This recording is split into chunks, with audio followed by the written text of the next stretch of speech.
ಸಮಸ್ತ ಆಸ್ತಿಕ ಮಹೋದಯರಿಗೂ ಯುಗದ ಆದಿ ಯುಗಾದಿಯ ಹಾರ್ದಿಕ ಶುಭಾಶಯಗಳು. ಈ ವಿಶ್ವಾವಸುನಾಮ ಸಂವತ್ಸರ ತಮ್ಮೆಲ್ಲರಿಗೂ ಮಂಗಳವನ್ನುಂಟು ಮಾಡಲಿ ಎಂದು ಆಶಿಸುತ್ತಾ ಇದೀಗ ನಿಮ್ಮ ಮುಂದೆ ಶ್ರೀ ರುದ್ರಾಧ್ಯಾಯವನ್ನು ಮುಂದಿಡುತ್ತಿದ್ದೇವೆ. ಸುಪ್ರಸಿದ್ಧವೂ ಪಠನ ಗಂಭೀರವೂ ಆದ ಈ ರುದ್ರ ಪ್ರಶ್ನವು ತೈತ್ತಿರೀಯ ಸಂಹಿತೆಯ 4ನೆಯ ಕಾಂಡದಲ್ಲಿ 5ನೆಯ ಪ್ರಶ್ನವಾಗಿದೆ. ರುದ್ರ ಪ್ರಶ್ನೆಯಲ್ಲಿ ಒಟ್ಟು 11 ಅನುವಾಕಗಳಿವೆ. ಅವನ ಹೆಸರೇ ಹೇಳುವಂತೆ ರುದ್ರನು ಭಯಂಕರನು. ಮುನಿದರೆ ತನ್ನ ಧನುರ್ಬಾಣಗಳಿಂದಲೂ ಕತ್ತಿಯಿಂದಲೂ ಯಾರನ್ನು ಬೇಕಾದರೂ ನಾಶ ಮಾಡಬಲ್ಲನು. ಆದುದರಿಂದ ಅವನು ಶಾಂತಚಿತ್ತನಾಗಿ ತನ್ನ ಧನುರ್ಬಾಣಗಳನ್ನು ಉಪಸಂಹರಿಸಿ ಕರುಣೆಯನ್ನು ತೋರಿ ಭಕ್ತರನ್ನು ಅವರ ದನಕರುಗಳನ್ನು ಅನುಗ್ರಹಿಸುವಂತೆ 1ನೆಯ ಅನುವಾಕದಲ್ಲಿ ಪ್ರಾರ್ಥನೆಯನ್ನು ಸಲ್ಲಿಸಲಾಗಿದೆ. 2ನೆಯ ಅನುವಾಕದಿಂದ 9ನೆಯ ಅನುವಾಕದವರೆಗೆ ರುದ್ರನ ವಿವಿಧ ಸ್ವರೂಪಗಳನ್ನು ವರ್ಣಿಸಿ ನಮಸ್ಕರಿಸಲಾಗಿದೆ. ಆದುದರಿಂದಲೇ ರುದ್ರ ಪ್ರಶ್ನವನ್ನು ನಮಕ ಎಂದು ಕರೆಯುವುದುಂಟು. 10ನೆಯ ಅನುವಾಕದಲ್ಲಿ ತಮಗೂ ತಮ್ಮ ನೆಂಟರಿಷ್ಟರಿಗೂ ದನಕರುಗಳಿಗೂ ಯಾವ ರೀತಿಯ ಭಯ ಕೋಟಲೆಗಳು ಉಂಟಾಗದಂತೆ ಮತ್ತು ಪ್ರಾಪಂಚಿಕ ಐಶ್ವರ್ಯವು ಆಧ್ಯಾತ್ಮಿಕ ಸಂಪತ್ತು ಬರುವಂತೆ ಪ್ರಾರ್ಥನೆಯನ್ನು ಸಲ್ಲಿಸಲಾಗಿದೆ. ಕಡೆಯ ಅನುವಾಕದಲ್ಲಿ ಸರ್ವವ್ಯಾಪಿ ರುದ್ರನನ್ನು ನಮಸ್ಕರಿಸಿ ಅವನನ್ನು ಸ್ತುತಿಸುವುದರ ಮೂಲಕ ಮನಃಶಾಂತಿಯನ್ನು ಪಡೆಯುವಂತೆ ಕೋರಲಾಗಿದೆ. ಶ್ರೀ ರುದ್ರಾಧ್ಯಾಯವನ್ನು ಜಪ, ಪೂಜಾ, ಅಭಿಷೇಕ ಮತ್ತು ಹೋಮಗಳಿಗೆ ವಿನಿಯೋಗಿಸಲಾಗುತ್ತದೆ. ತಮ್ಮೆಲ್ಲರಿಗೂ ರುದ್ರನು ಮಂಗಳವನ್ನುಂಟು ಮಾಡಲಿ ಎಂದು ಹಾರೈಸುತ್ತಾ ಇದೀಗ ನಿಮ್ಮ ಮುಂದೆ ಶ್ರೀ ರುದ್ರಾಧ್ಯಾಯದ ಪಠನ.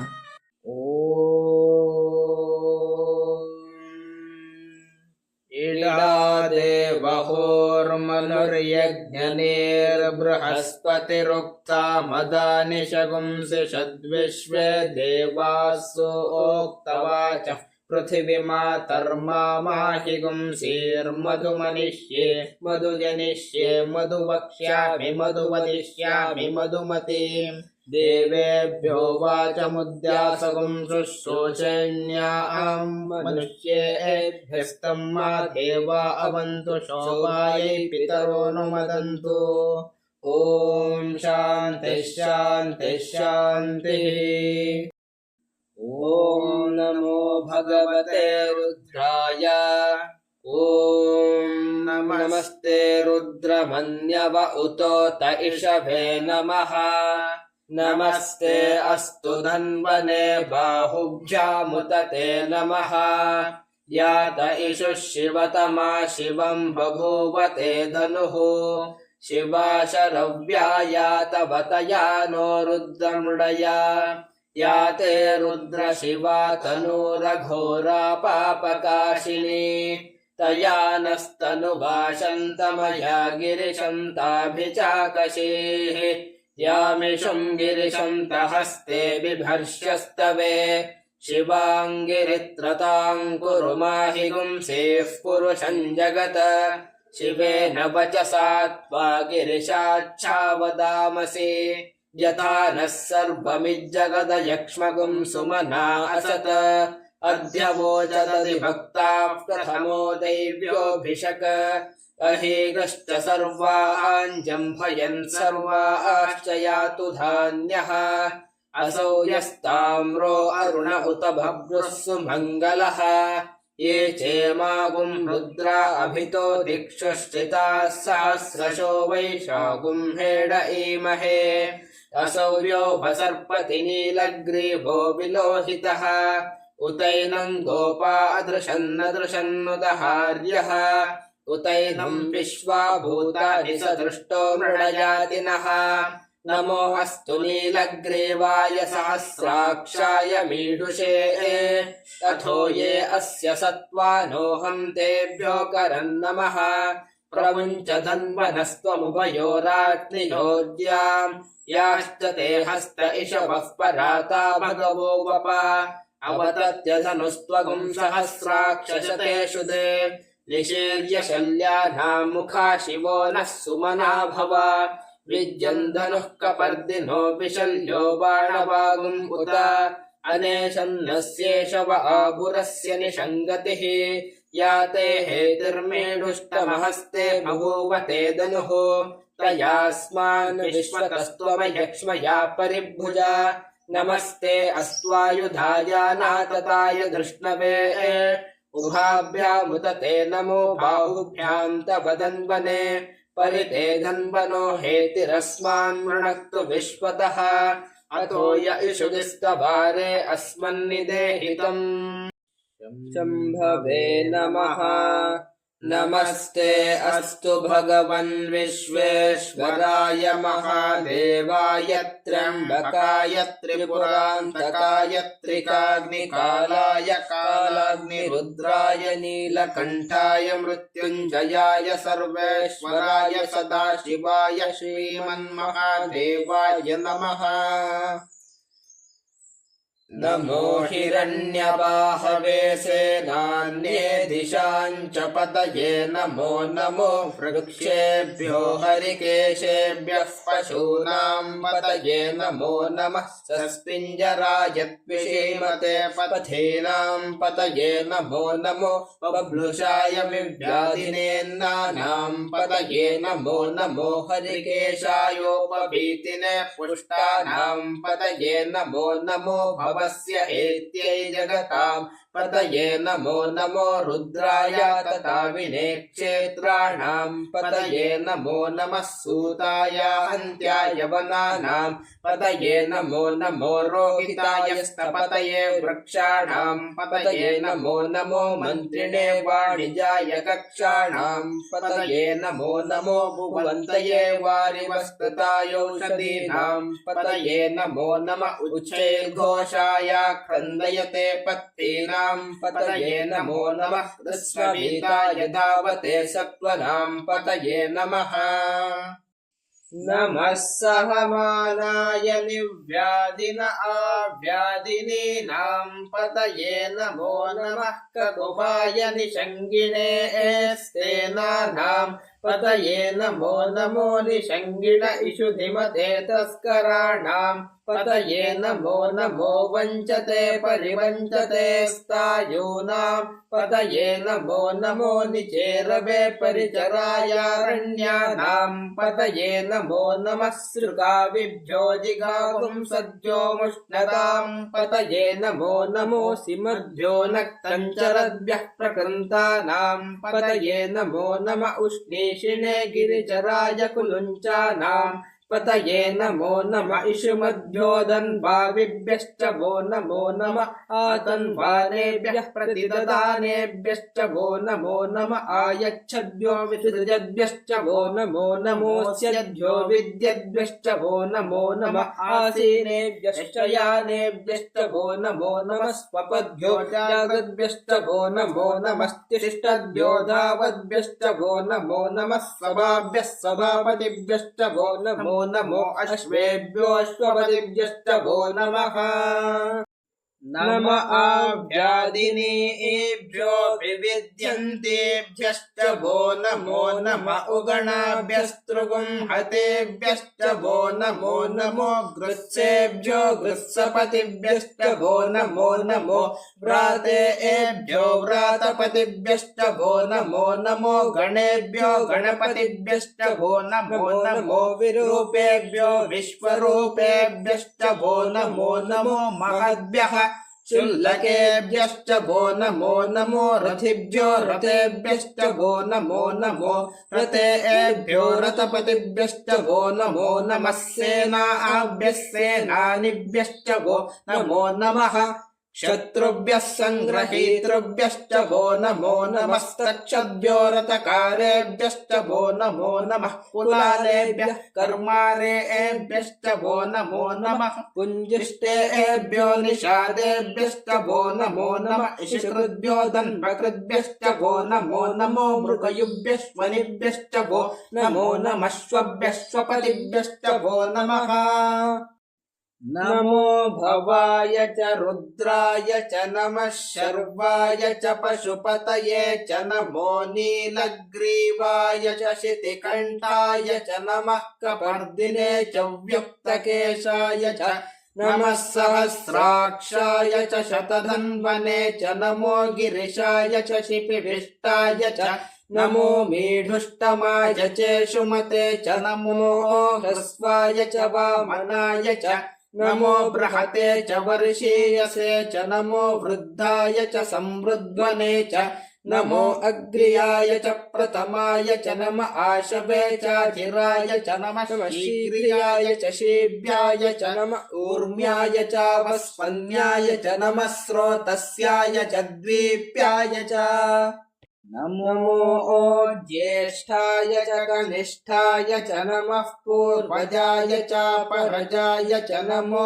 मध्यमाय चापगल्भाय च नमो जघन्याय च बुद्धियाय च नमः सोऽभ्याय च प्रतिसर्याय च नमो याम्याय च क्षेम्याय च नम उर्वर्याय च कल्याय च नमः श्लोक्याय च वसान्याय च नमो वन्याय च कक्षाय च नमः श्रवाय च प्रतिश्रवाय च नम आशुषेणाय चाशुरताय च नमः शूराय चावबिन्धते च नमो वर्मिणे च वरोधिने च नमो बिल्विने च कवचिने च नमः श्रुताय च श्रुतसेनाय च नमो दुन्दुभ्याय च अनन्याय च नमो धृष्णवे च प्रमृषाय च नमो दूताय च प्रहिताय च नमो निषङ्गिणे चेषु धिमते च नमस्तीक्ष्णेशवे चायुधिने च नमः स्वायुधाय च सुदन्वने च नमः श्रुत्याय च पथ्याय च नमः काट्याय च नीप्याय च नमः सूद्याय च सरस्याय च नमो नाद्याय च वैशन्ताय च नमः कूप्याय च वट्याय च नमो वर्ष्याय च वष्ट्याय च नमो मेघ्याय च विद्युत्याय च नम ईद्रियाय च तप्याय च नमो वात्याय च रेश्मियाय च नमो वास्तव्याय च वास्तुपाय च नमः सोमाय च रुद्राय च नमस्ताम्राय च अरुणाय च नमः शङ्गाय च पशुपतये च नम उग्राय च भीमाय च नमो अग्रे वदाय च दूरे वदाय च नमो हन्त्रे च हनीयसे च नमो वृक्षेभ्यो हरिकेशेभ्यो नमस्ताराय नमः शम्भवे च मयोभवे च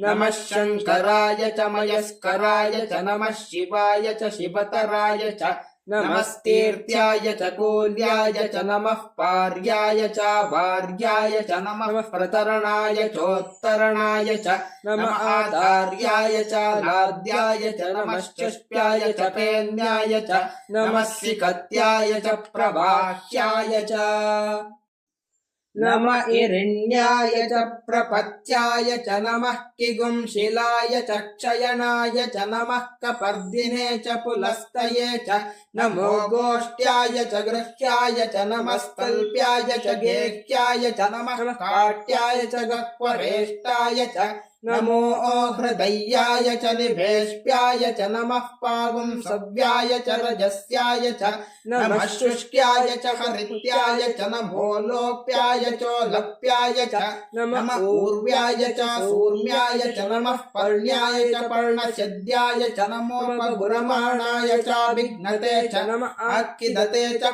प्रक्किदते च नमो वह्किरिकेभ्यो देवानागुं हृदयेभ्यो नमो विक्षीणकेभ्यो नमो विचिन्वत्केभ्यो नमः आनिर्हतेभ्यो नमः आमीपत्येभ्यः द्रापे अन्धसस्पदे दरिद्रन्नीललोहिता येषां पुरुषाणामेषां पशूनां माभेर्मा रोमो येषां किञ्चनाममत या ते रुद्रशिवा तनुः शिवा विश्वाह भेषजी शिवा रुद्रस्य भेषजी तया नो मृडजीवसे इमागुं रुद्राय तवसे कपर्दिने क्षयद्वीराय प्रवरामहे मतिम् यथा नः शमसद्विपदे चतुष्पदे विश्वं पुष्टं ग्रामे अस्मिन्ननातुरम् मृडानो रुद्रोतनो मयस्कृधि क्षयद्वीराय नमसा विधेमते यच्छञ्चयोच्चमनुरायजे पिता तदश्याम तव रुद्रप्रणीतौ मानो महान्तमुतमानो अर्भकम् मान उक्षन्तमुतमान उक्षितम् मानो वदेः पितरम् मोत मातरम् प्रिया मानस्तनुवो रुद्ररीरिषः मानस्तोकेतनये मान आयुषि मानो गोषु मानो अश्वेषु रीरिषः वीरान्मानो रुद्रभामितो वदेर्हविष्मन्तो नमसा विधेमते आरात्रे गोघ्न उत पूरुषग्ने क्षयद्वीराय सुम्नमस्मेते अस्तु रक्षा च नो अधिक देव ब्रूह्यता च नः शर्म यच्छद्विबर्हा आह सुहिश्रुतम् गर्तसदम् युवानम् मृगन्न भीममुपहत्नुमुग्रम् मृडाचरित्रे रुद्रस्तवानो अन्यन्ते अस्मन्निवपन्तु सेनाः परिणो रुद्रस्य हेतिर्वृणक्तु परित्वेषस्य दुर्मतिरघायोः अवस्थिरा भगवद्भ्यस्तनुष्वमीड्वस्तोकायतनयाय मृडया मीडुष्टमशिवतमशिवो नः सुमना भव परमे वृक्ष आयुधम् निदाय कृत्तिम् वसान आचर पिनाकम् बिभ्रदागहे विकिरिद विलोहित नमस्ते अस्तु भगवः यास्ते सहस्रगुम् हेतयोऽन्यमस्मन्निवपन्तु ताः सहस्राणि सहस्रदा बाहुओस्तव हेतयः तासामीशानो भगवः पराचीनामुखाकृति सहस्राणि सहस्रशो ये रुद्राधिभूम्याम् तेषागुम् सहस्रयोजने वदन्वानि तन्मसि अस्मिन्महत्यर्णवेऽन्तरिक्षे भवादि नीलग्रीवाश्चितिकण्ठाः शर्वा अधः क्षमाचराः नीलग्रीवाश्चितिकण्ठादिवगुम् रुद्रा उपश्रिताः ये वृक्षेषु सस्पिञ्जरा नीलग्रीवा विलोहिताः ये भूतानामधिपतयो विशिखासः कपर्दिनः ये अन्नेषु विविध्यन्ति पात्रेषु पिबतो जनान ये पताम्पतिरक्षयैलवृदा यव्युदः ये तीर्थानि प्रचरन्ति सृकावन्तो निषङ्गिणः य एतावन्तश्च भूयागुंसश्च दिशो रुद्रावितस्थिरे तेषागुम् सहस्रयोजने वधन्वानि तन्मसि नमो रुद्रेभ्यो ये पृथिव्याम् ये एन्तरिक्षे ये दिवि येषामन्नम् वातो वर्षमिषवस्तेभ्यो दश प्राचेर्दश दक्षिणा दश प्रतीचेर्दशोदीचेर्दशोर्ध्वास्तेभ्यो नमस्ते नो मृडयन्तु ते यम् विष्णो